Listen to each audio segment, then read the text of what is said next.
James Kavanaugh wrote, "I was born to catch dragons in their dens and pick flowers, to tell tales and laugh away the morning, to drift and dream like a lazy stream, and walk barefoot across sunshine days."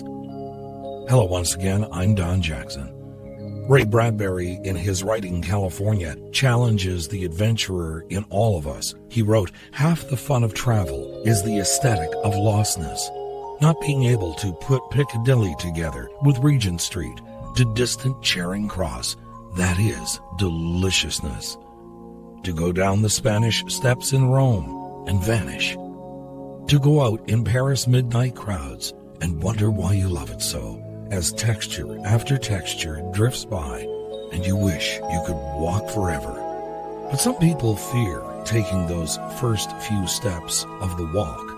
They might panic being momentarily lost. Hamlin Garland wrote, "Do you fear the force of the wind, the slash of the rain? Go face them and fight them. Be savage again. Go hungry and cold like the wolf, or wade like the crane. The palms of your hands will thicken. The skin of your cheek will tan. You'll grow ragged and weary and swarthy, but you'll walk like a man." Let's take a walk together and listen for the heartbeat of the internet.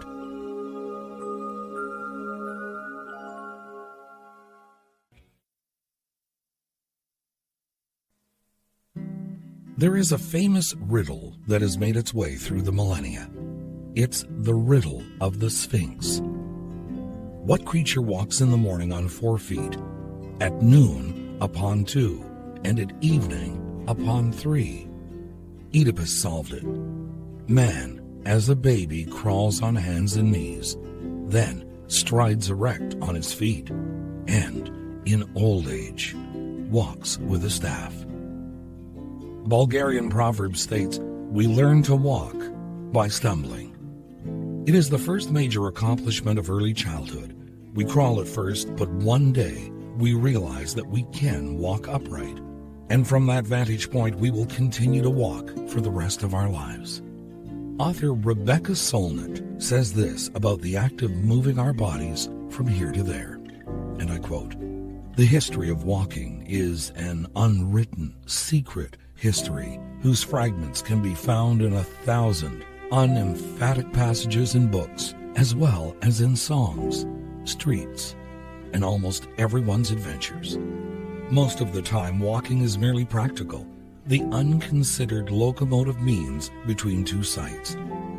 To make walking into an investigation, a ritual, a meditation, is a special subset of walking, physiologically like and philosophically unlike the way the mail carrier brings the mail and the office worker reaches the train, which is to say that the subject of walking is, in some sense, about how we invest universal acts with particular meanings. Like eating or breathing, it can be invested with wildly different cultural meanings, from the erotic to the spiritual, from the revolutionary to the artistic. Walking ideally is a state in which the mind, the body, and the world are aligned, as though there were 3 characters finally in conversation together, 3 notes suddenly making a chord. Walking allows us to be in our bodies and in the world without being made busy by them. It leaves us free to think about being wholly lost in our thoughts. The rhythm of walking generates a kind of rhythm of thinking, and the passage through a landscape echoes or stimulates the passage through a series of thoughts. Rebecca Solnit from Wanderlust, A History of Walking. And I agree. I find I do some of my best thinking while out on the sidewalk. My dog is a great companion. She rarely disagrees with my route, but she does have a habit of interrupting my thoughts, as she is prone to stop frequently to smell the flowers.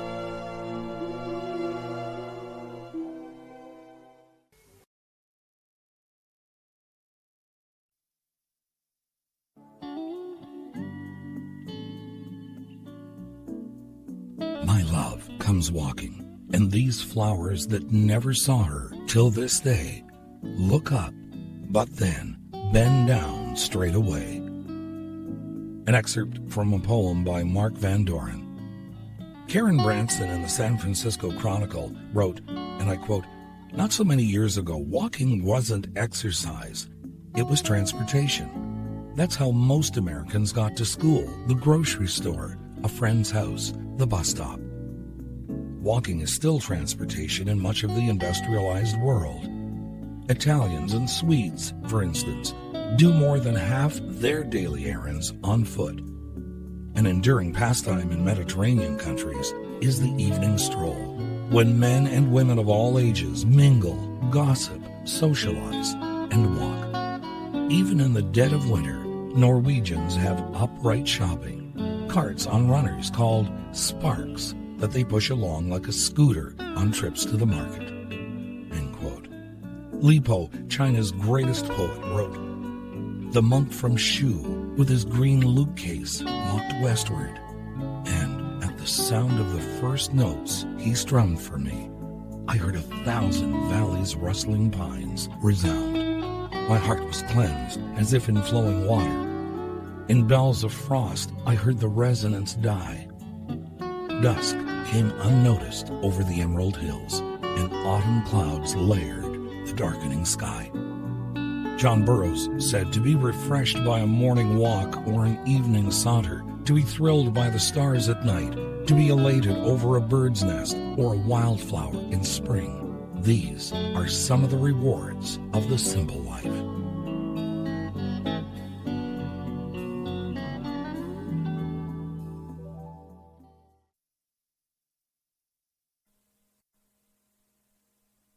Diane Ackerman, in the book A Slender Thread, wrote, "As anyone setting out on a walk knows, it's hard to empty your mind of worry, analyzing, and hurting.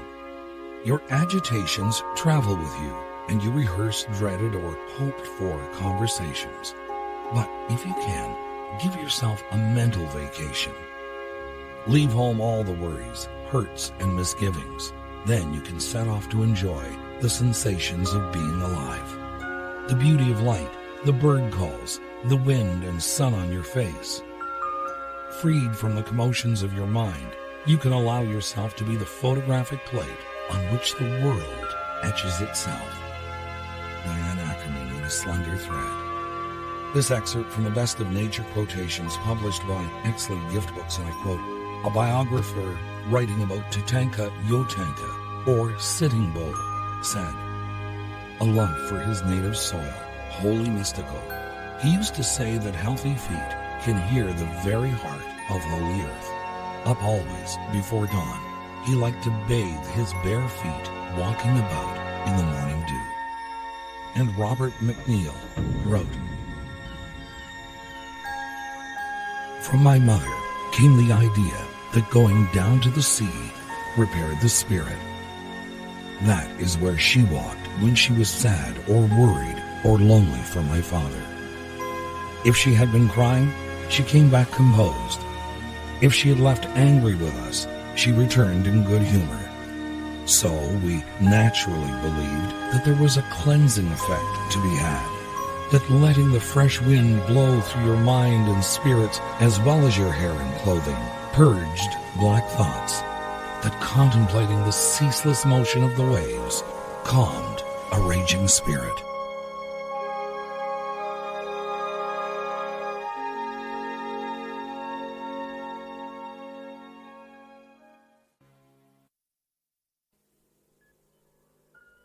Eleanor Roosevelt said, "Many people will walk in and out of your life, but only true friends will leave footprints on your heart."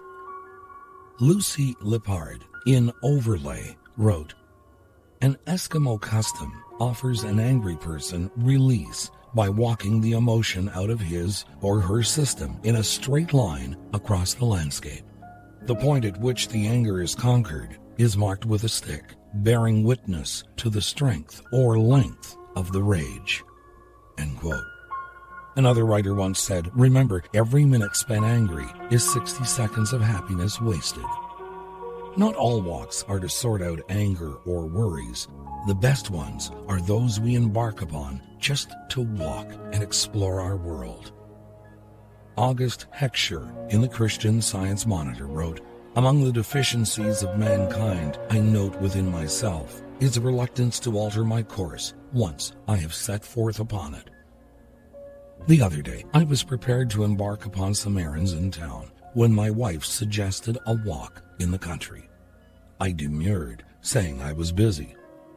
Another time, a lady invited me to accompany her on a sail, and I declined because I wanted to do extra work. Consider what I missed. The suggestions need only have come a little earlier to have been seized upon with pleasure. Am I such a massive tanker of a man that I cannot change direction without forewarning and ceremonious premeditations? Next time, I'll go sailing. I'll walk in the country and defy my own obstinacies.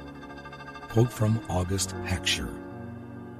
Oliver Wendell Holmes wrote, "In walking, the will and the muscles are so accustomed to working together and performing their task with so little expenditure of force that the intellect is left comparatively free." End quote.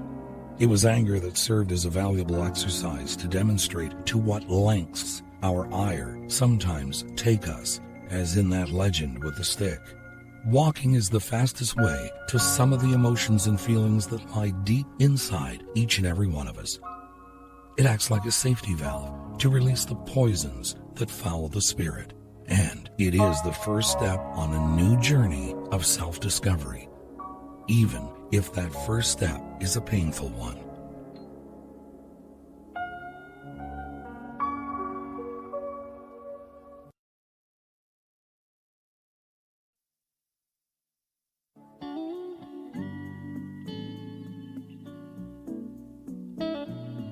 Anna Quinlan in the New York Times wrote, "I took long walks at night along the beach, composing bad blank verse and searching endlessly for someone wonderful who would step out of the darkness and change my life. It never crossed my mind that that person could be me." End quote. This is one of the classic lines about a walk.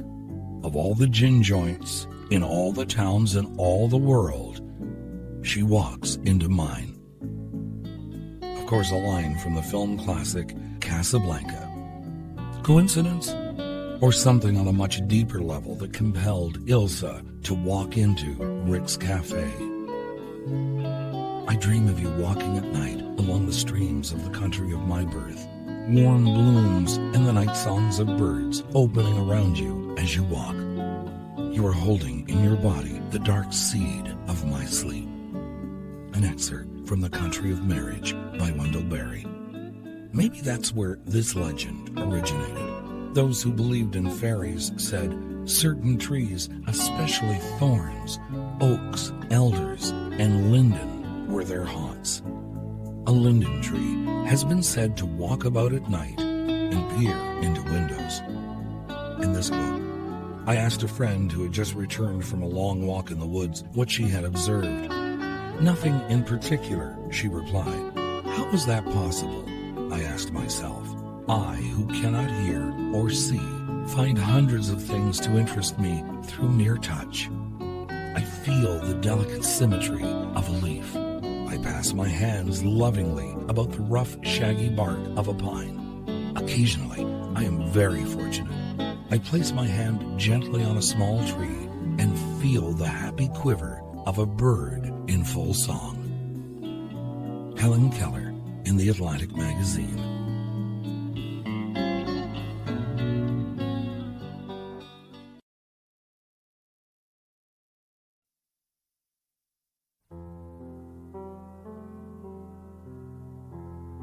A young man found a $2 bill on the road. From that time on, he never lifted his eyes from the ground while walking. In 40 years, he accumulated 29,516 buttons, 52,172 pins, 7 pennies, a bent back, and a miserable disposition. He lost the glories of the light, the beauties of nature, and an opportunity to serve his fellow man. However, trying to surmount an obstacle while walking sometimes deserves a reward. Again, I quote another unknown writer. In ancient times, a king had a boulder placed on a roadway. Then he hid himself and watched to see if anyone would remove the huge rock. Some of the king's wealthiest merchants and courtiers came by and simply walked around it. Many loudly blamed the king for not keeping the roads clear, but none did anything about getting the stone out of the way. Then a peasant came along carrying a load of vegetables. Upon approaching the boulder, the peasant laid down his burden and tried to move the stone to the side of the road. After much pushing and straining, he finally succeeded. After the peasant picked up his load of vegetables, he noticed a purse lying in the road where the boulder had been. The purse contained many gold coins and a note from the king, indicating that the gold was for the person who removed the boulder from the roadway. The peasant learned what many of us never understand. Every obstacle presents an opportunity to improve our condition.